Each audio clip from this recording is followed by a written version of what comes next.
Right, one of the jobs we do heaps of down here at Mr Landcruiser are power steering conversions.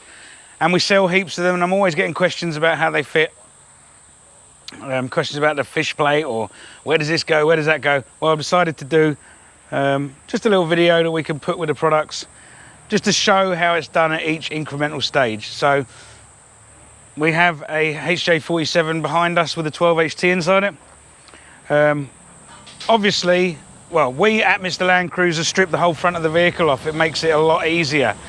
So both guards, because we're going to need to remove bits. It just makes it easier. Just get the guards and the front bib out the way. Sometimes if you've got aircon and stuff like that, if you don't want to be degassing the system, you can just put it to the side like that. So while you've got the front guards off and the front bib, it's a great time to inspect all of the bits of the chassis that you don't usually see. Removing the battery tray, which has already been removed, it's ready to come out. That's going to need some modifications, which we'll show you later. And then we'll go ahead and start stripping out the drag link. We'll remove the steering box, the steering column. We're going to drill off all the rivets for the shock towers because we're going to be replacing those. And then once we've got all that out of the way, we can have a look at using the template, the McKinnon's Cruiser's template with fish plate, get all that on. But stripping out these components and exposing all of the areas that we'll need to scurf and weld all the new bits on. Anyway, let's crack on.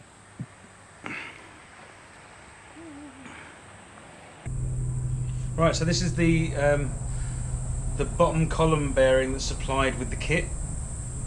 Now this goes, once you've stripped down the column, we paint them, get them ready, and once we put it back together, this goes in the bottom of the column. Now this support, because you've got a uni joint down there instead of your rag joint, there's nothing to support the bottom of the column. So this bearing basically goes over the end there, slides down. Somehow it does, I promise. There you go. And that just supports the bottom of the column in the tube. So yeah, just put that on. Simple, just get an old socket or something that's not too precious to you. That literally sits down in the bottom there. So once you've got your bearing in there, remove that. And your plate will go back over the edge there, yeah? And then the bearing cannot go anywhere, ever. So pop those screws back in there.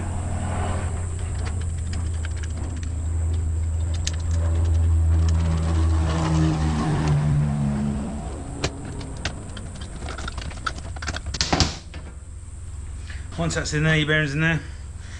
Feed the new spline column from the top. See how that supports the end of there. Then you'll just put the column back together as per you took it apart with your C-clips and that. You'll be ready to get it back in the car. Bugger. Right, so we've cleared the chassis as much as we wanted to. We've got the steering box tower removed. You don't have to actually remove that if you're doing it at home. I just do it to get it out of the way. No need for it to be there anymore. We've also taken the shock towers off both sides, and this was done by drilling out the rivets. What we do, we go like 3mm, 6mm, 9mm, and then knock the rivet out the rest of the way. Seems to be the easiest way. And then get your big club hammer and knock them off the chassis. Pretty easy to do, just a bit time consuming and tedious, especially when you're drilling upside down. Another one that you've got to drill off that's quite important is your steering dampener mounting point on the front cross member. That will need to be moved later on because of the different steering arms you use. So knock that off. That's a bit annoying. You do get covered in swarf and it's painful, so wear some long sleeves, something to do it.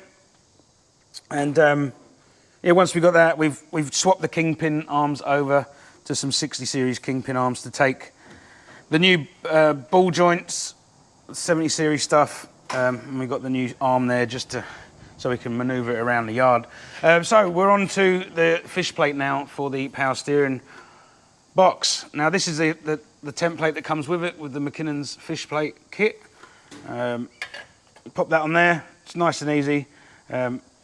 You can't really get it wrong. Just have a close up at that, and then you just mark the holes out I leave that on there and clamp it on, drill them through so you know you're in the right spot. Probably the best thing to do is also center punch the holes, make it easier to drill that first hole. Once we got that off, we turn our attention to the inside of the chassis rail.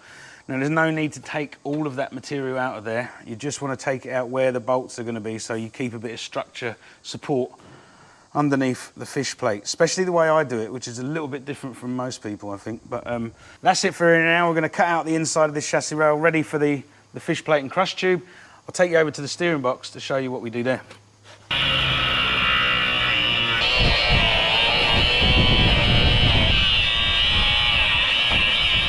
Okay, we've got the steering box here. Now it's really critical to work out which steering box you've got. There are two variants. And they changed in sort of late 1984, I believe. So we've got your parallel bolt pattern, and then you've got an offset bolt pattern. Now it's quite easy to see the offset compared to the parallel. If you've got your steering box and you don't know what vehicle it came off, best to send us a picture or something so we definitely get it right for you. And what I do now is I bolt the fish plate to the crush tube using the steering box as a pattern. Now I'll do that up and then I'll be able to just tack weld these crush tube in there so they don't move. So once they're on there and bolted up, if you ever have to take the steering box off, they won't drop off inside the chassis rail. So yeah, that's where we are now. We're going to do that up, just tack that on. I've got a little bit of trimming because I like to trim the fish plates down a little bit just for the way we do it here at Mr Landcruiser. Anyway, let's crack on. Right, so we've got our crush tube welded onto the inside of the fish plate. I've also had to just trim out a little bit from the front end, just so it fits between inside the front cross member there and fits in nicely. Yeah. I've also, what I do, because at Mr Landcruiser here, we retain the original battery tray and modify the battery tray, so it needs to bolt in the original holes. And the fish plate's just a little bit too long and it just catches the bottom bolt there. So I just trim this down slightly so it fits nice. You can see it fits in there snug. Now what I'm going to do, I'm going to grab the steering box and we're going to bolt all that up so it's all nice and tight, and then I'll tack it on. And once it's tacked, I'll remove the steering box and weld out the remaining circumference of it. So let's get the steering box and get it in there.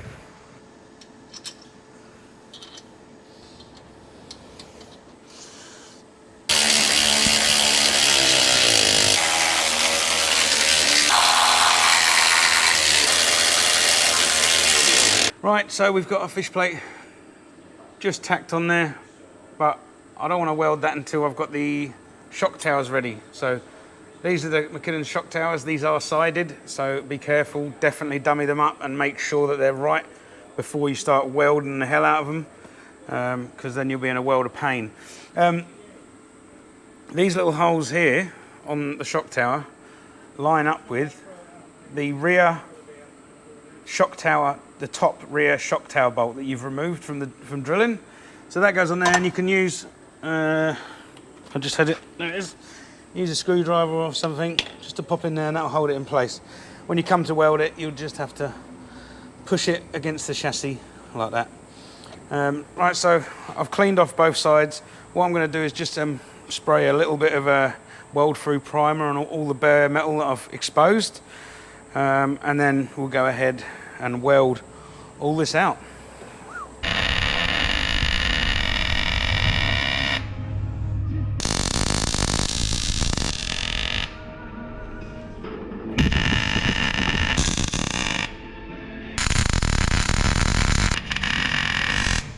All right, I'm getting a bit ahead of myself here. It's about time for an update. So everything's welded on. You saw that. We've now mounted, and also say we rebuild everything here before we put it on. So this is a rebuilt steering box, fully rebuilt steering power steering pump. They've all been mounted to the chassis now.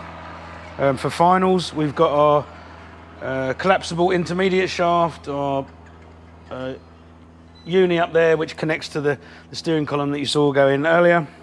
Right, Why are the shocks dirty? This customer is coming back for suspension at a later date, so he doesn't want us to touch any of the suspension at the moment, so we've just cleaned them up and popped his old shocks back on there. They're fully operational, they're fine. He's going for a full terrain tamer kit later on down the line, so that's why they're a little bit dirty there. We've got the reusable power steering lines that we supply here at Mr Landcruiser if you buy the kit off of us. They're very easy to use. Literally cut your hose. We send you a meter of hose, which is way too much for you to use, but you know, you can route it however you want, but just make sure you've got enough. You know, the engine rocks in the engine bay, so you want there to be a bit of a flexibility there, so it doesn't rupture the line. And I'm going to reuse the factory return line here. The reservoir will be up here somewhere, but we'll do that later on once we've got all the guards and the radiator and shroud back in.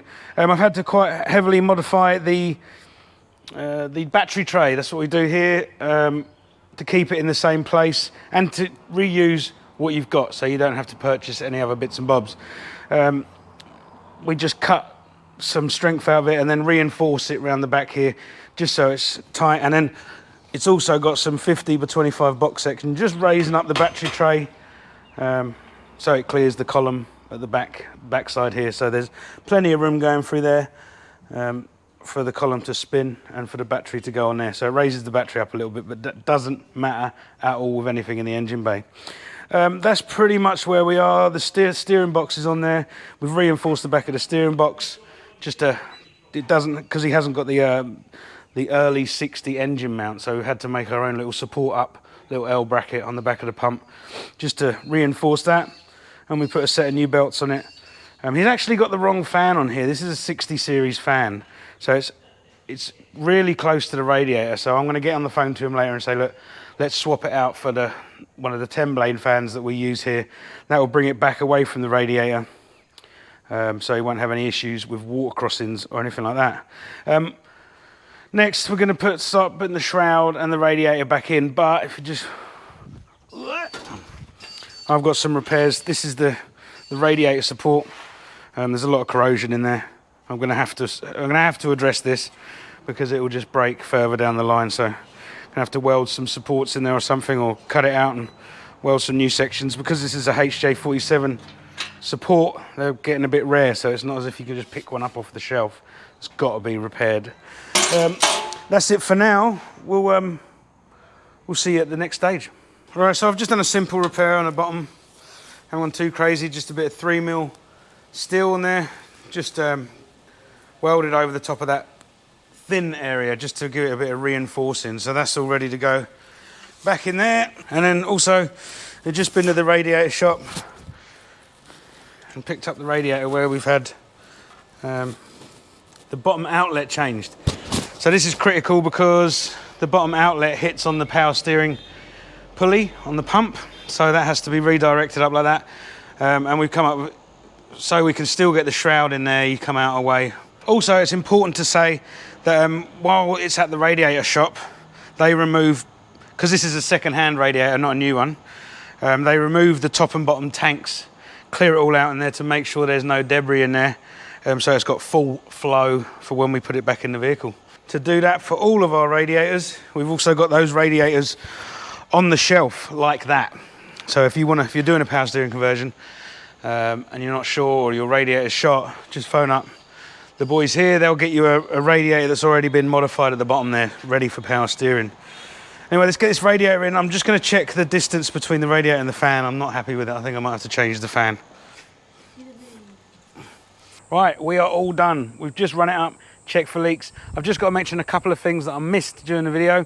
The bottom hose, because of the difference in the bottom hose outlet for the radiator, what I do, I use the same HJ47 bottom hose, but I cut it about halfway, and then you're able to spin it, which gives you the perfect angles to get from the water pump housing down to the outlet. And I do that using this 1.5 inch straight barb here, with just some hose clamps, and that just gives you the ability to easily use that bottom hose. What else? We got the pitman arm. When fitting the new pitman arm to the steering box, you'll notice that there's a line scribed into the bottom of the spindle for the steering box, and there's also a line on the bottom of the pitman arm. Now they have to correspond, so they have to line up perfectly, so you get the swing perfectly each way. Now we're done. We're done. CJ, we're going to swap bays now, and CJ's going to put all the guards and the bib back on and get all the wiring run back through, and then we'll take this thing through a wheel alignment, and then we're done. Take it for a whirl. Now, for any information about these power steering kits, get on. It's all on the internet. But if you have any questions, get on the phone, speak to Mick, speak to the guys here at Mr Landcruiser. We'll run you through it. It's all available. The only things we won't be able to supply are the steering box and the pump. We don't have many left, so we won't be able to supply that. But everything else you see and what we've done here is all available. Get on to www.mrlandcruiser.com.